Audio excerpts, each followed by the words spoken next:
खूपच चांगल्या भावना आहेत. तर मला असं म्हणावंसं वाटतं की दिव्य दृष्टी तिथं असावी ज्या ठिकाणी सागरदादा असावेत. कारण जिथं प्रेम आहे, जिथं माणुसकी आहे, जिथं आपुलकी आहे, जिथं सहकार्य आहे, जिथं देण्याची वृत्ती आहे, जे समाजभान आहे, सामाजिक बांधिलकी आहे, अशा ठिकाणी दादांचं अस्तित्व आपल्याला जाणवतं. जिथं कमी आहे तिथं दादा असतात. तर आपलं घर समजून हे शाळेमध्ये ते वर्षानुवर्षे येतात आणि वेगवेगळ्या प्रसंगी नुसतं त्यांचा वाढदिवस नाही तर अनेक प्रसंगी ते शाळेमध्ये येतात आणि आपला आनंद ते विद्यार्थ्यांबरोबर द्विगुणित करत असतात. एक सामाजिक बांधिलकी म्हणून ते आपल्या परिसरामध्ये प्रसिद्ध आहेतच.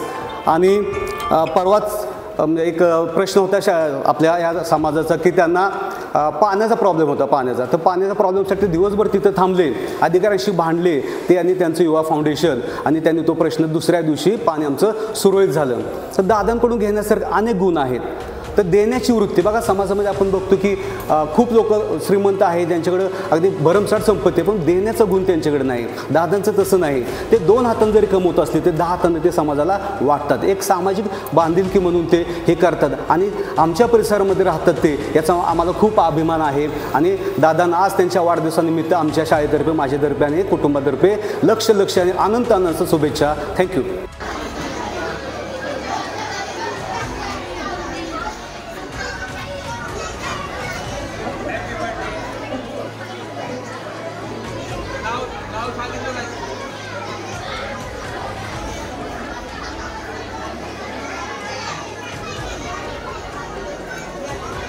एखाद्या आनंदाची वेळ असते किंवा दुःखाची वेळ असते त्यावेळेस आपल्याबरोबर येणारे जे सहकारी असतात त्या सहकाऱ्यांच्यामुळंच आपल्याला कळतं की बाबा हे माणसं माझ्याशी कशी काय जोडली गेली एवढी.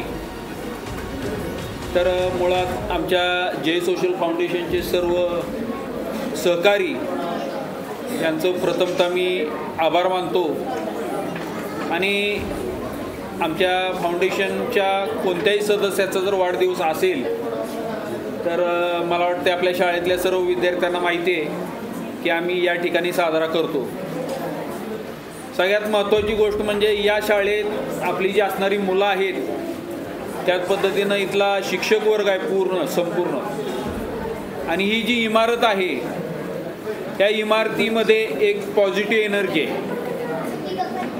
आणि जिथं आपल्याला गेल्यानंतर एक मनाला प्रसन्नता वाटते तसं हे मंदिर आहे, हे विद्यामंदिर आहे. इथल्या या लहान मुलांचे निरागस चेहरे, त्यानंतर यांच्यातला जो भाव आहे हे बघून अक्षरशः मन प्रसन्न होतं. आणि वाढदिवस हा साजरा का करायचा याविषयी जर विचार केला किंवा थोडासा अभ्यास केला तर प्रत्येकाच्या आयुष्यात अनुभवाचं एक गाठोड असतं, तो आठवण्याचा हा दिवस. त्याच पद्धतीनं आपण जी काही सत्कर्म गेल्या वर्षभरात केलेली आहेत किंवा काही दुष्कर्म केलेले आहेत त्याचा आठवण्याचा हा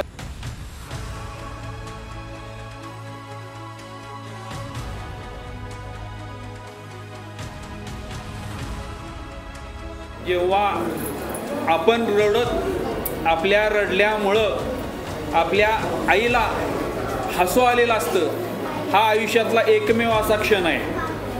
त्याच्यानंतर आई आपल्या रडण्यावरती कधीच हसू शकत नाही. त्यामुळं खरोखर प्रत्येकाचा वाढदिवस हा अतिशय एक मौल्यवान दिवस असं मला तर वाटतं.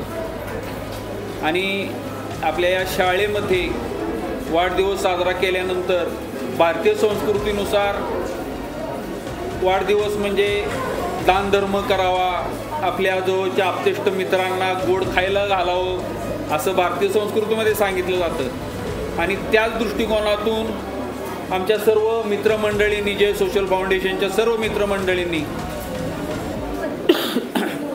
वाढदिवस प्रसंगी, सर्वांच्याच वाढदिवस प्रसंगी आम्ही निश्चय असा केला आहे की जिथं आपल्याला योग्य ठिकाणी आपल्याला मदत करता येईल अशा ठिकाणीच आपला वाढदिवस साजरा करायचा. आज तसा आपल्या शाळेमध्ये मला वाटतं सर विद्यार्थ्यांची संख्या वाढली काय? वाढली.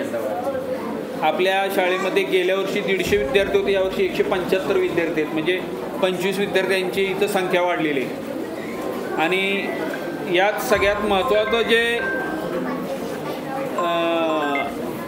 काम आहे ते आपल्या सर्व अध्यापक वर्गाचं आहे. तर त्यांच्यामुळं आज या 175 मुलांना इथं आम्हाला काय ना काहीतरी एक छोटीशी भेट द्यावीशी वाटली.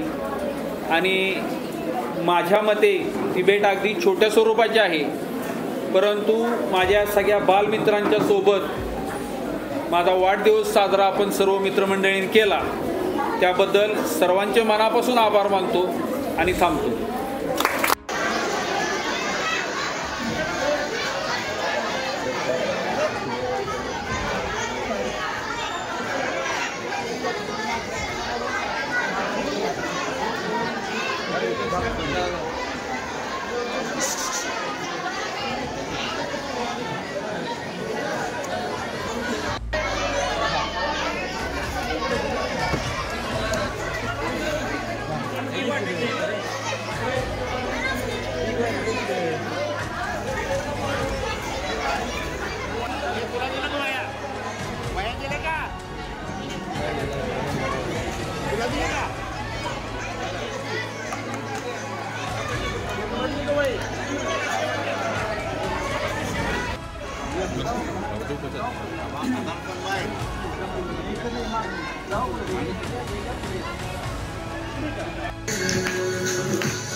हा केक सगळा मी एकटा खाऊन टाकला.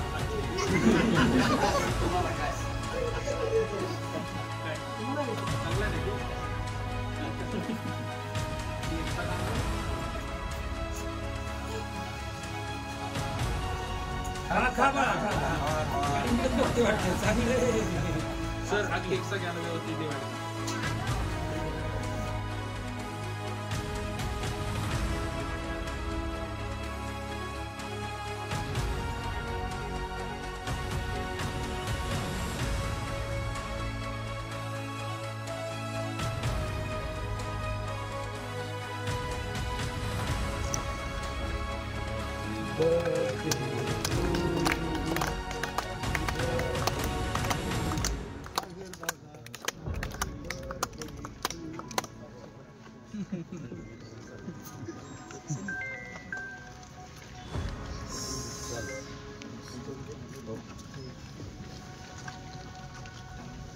महाराज शिवेचे लोकांना काय सांगणार नाही